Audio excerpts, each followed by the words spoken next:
Welcome to our channel. Today we how to connect with Sendinblue step by step clearly. To begin connecting with Sendinblue, start by visiting the official Sendinblue website.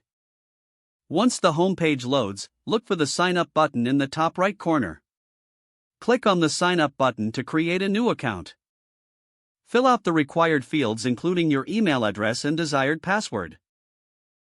After entering your details, click the Create My Account button. You will receive a confirmation email from Sendinblue. Open your email inbox and find the confirmation email. Click the confirmation link in the email to verify your account.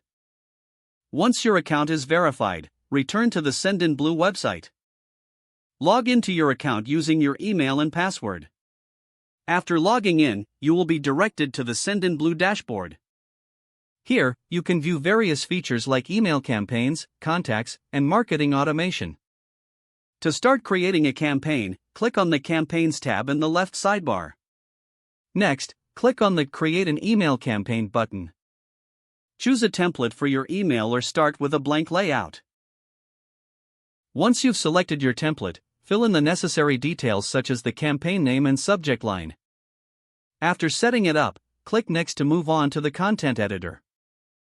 In the content editor, customize your email by adding text, images, and links. Preview your email to ensure everything looks perfect. Once reviewed, click Next to proceed to the Recipients section. Select the contacts or contact lists you want to send the email to. After choosing your recipients, click Next to review the entire campaign setup.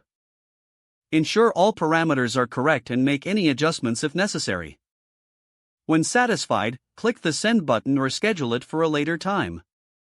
Your email campaign is now connected and ready to reach your audience through Sendinblue. If the page does not load, refresh the browser or try again in a private or incognito window.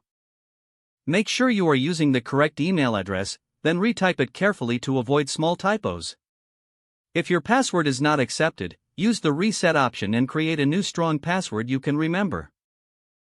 Don't forget to like this video and subscribe to our channel for more step-by-step tech guides.